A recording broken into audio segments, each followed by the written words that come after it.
In 1977, the famed Italian filmmaker Dario Argento would go on to release one of the most seminal films in the history of horror.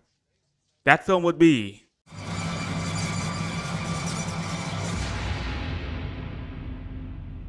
Suspiria is probably Argento's most famous work. Sure, there are some other critically acclaimed films in his catalog, but if you know them, it's likely because of this film. And by the end of this video, you'll come to understand why. The film story was partially inspired by a collection of essays from Thomas D. Quincy, titled Suspiria de Profundis. Wikipedia describes it as, and I quote, an examination of the process of memory as influenced by hallucinogenic drug use. Yeah, I can definitely see how this inspired the film.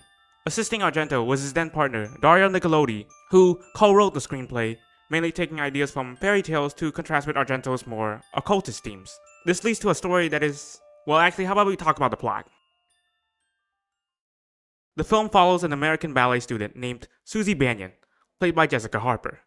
She has just moved to a new school in Freiburg, West Germany, known as the Tanz Academy. It's your usual prestigious European school, minus all the strange shit, like the weird light that makes you drunker than a wine mom, the red wine that's prescribed to you in order to make you feel better after you've just been hit by the weird light that makes you drunker than a wine mom. Oh, and the incredibly horrifying murders happening to the students of the academy. Yep, pretty unusual, I think. I don't know. Maybe this was just what Europe was like back then, and it's all perfectly normal for the time. But Susie, being an American, doesn't think it's normal, so she starts investigating, and finds out that the school might be full of witches. I should note that she learns all this outside the BMW headquarters. Equipped with this knowledge, she heads deep into the school, where she manages to find the killer, who was the directress the whole time! Who could have seen this coming? She kills her and the whole building just fucking erupts into flames. The end. Setting aside all the magic stuff, the plot of the film is your usual Giallo affair, with a mysterious madman who goes around killing people before being discovered by the protagonist, who shortly thereafter defeats said not mysterious killer. Since we're at it, I might as well briefly mention the characters. It'll make the following sections a lot easier. Obviously, there's Susie, who I've already mentioned. But then there's her friend Sarah, who's just a tad bit crazy. And there's also Olga and Mark, who seem like they would contribute more, but they turn out to not be actually that important. And then there's the school faculty, who truthfully only has one memorable character, that being Miss Tanner, played by Leo Valley, who gives the character an absolutely terrifying performance. As you can tell, the story of Suspiria and the character's present incest story is nothing really to write home about.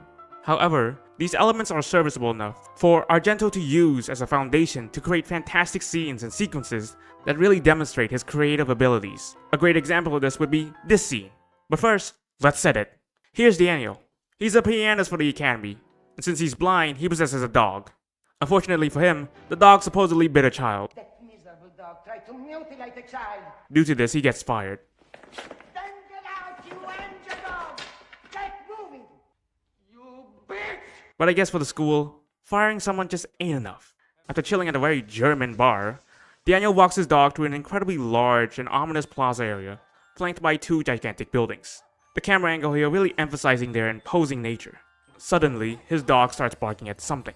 At first we don't see anything, but soon it's clear from the shadows on the buildings that he's surrounded by a coven of witches. I wouldn't hang around too long if I were you. I don't think it's... holy shit! Daniel's dog attacks him, brutally mauling him to death, before he's chased off by two officers. Daniel's death here is a great showcase of the immaculate gore effects that Suspiria possesses. As you can tell, the blood used in this film is actually not very realistic. It looks less like blood and more like red paint. However, in my opinion, the decision to make the blood bright and vibrant adds to the gore rather than taking away from it. Real blood is usually very dark, and that's perfect if your film is trying to be realistic or gritty, but in a film like this that's all about style, it's more advantageous to crank up that vibrancy to really help the blood stand out, leading to kills that are much more memorable. When you exaggerate the blood's color and viscosity, you exaggerate the gore, you heighten the feelings that blood elicits, thus creating kills that feel more gory and more bloody than say the kills in Saw or Hostel, whose more accurately colored blood conjures up feelings of cruelty and discomfort rather than the shock and awe that Argento wants out of his audience. But the gore effects aren't the only memorable part of this film. In fact, they almost play second fiddle to. One of the aspects that makes Argento's directing so unique and wonderful is his usage of incredibly colorful lighting, with lots of deep reds and rich blues. It's featured all throughout the film, But the scene that really highlights this aspect of Argento's craft is this sequence in which Sarah is trying her best to evade the killer. You can guess how successful she is in that. What I really like about the sequence is the progression of lighting present. At first, when Sarah's in Susie's room, the scene is lit with this Wicked Witch green, which, after learning that witches are a thing, tells us that yeah, Sarah's not safe. When Sarah realizes she's not safe, she exits Susie's room and starts frantically running through the hallways. Here, powerful red lighting is used to elicit a sense of danger, creating tension.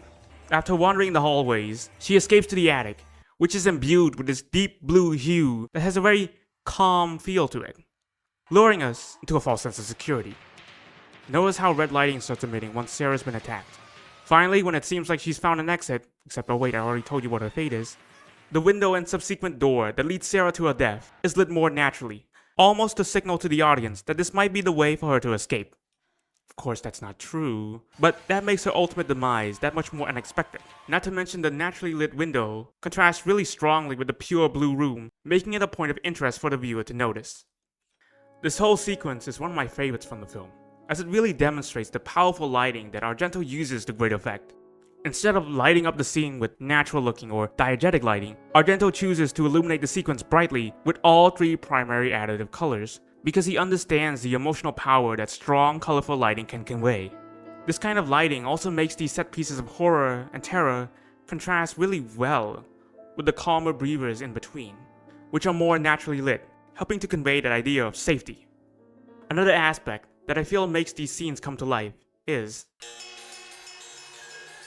the film's score was composed by the band Goblin, a very fitting name as they're mainly famous for their work on horror films. One of the members, Claudio Simonetti, who has done numerous other renowned film scores, considers Suspiria's soundtrack to be the band's best effort. And who could blame him? The soundtrack is killer.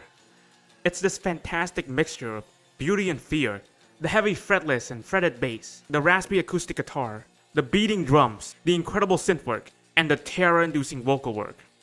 All these instruments add up to give the film that final touch, the cherry on top that brings out the mysticism and horror aspects to their full effect. Which is impressive, as the soundtrack was made before even a single scene was shot. Suspiria is a film that embodies the concept of style over substance. Now sure, I do think the movie does offer some interesting ideas. However, the story and characters in it are pretty simplistic, all things considered. But the fact that Argento managed to take such a simple story with a couple of interesting ideas, and with his masterful directing, expand them out to create some of the most memorable experiences ever put to cinema is nothing short of impressive. With his usage of colorful lighting, it enhances and heightens the emotions of a scene, haunting music that can instill a strong sense of fear and magic, and saturated, sickly blood that leads to shocking but not uncomfortable violence. He's able to create a film that elicits the intended reactions he wants out of the audience. Like a lot of other talented directors, Dario knows when and where to bend reality to create set pieces that'll always occupy a spot in your cerebrum. This has been The Orange Guy. Have a nice day.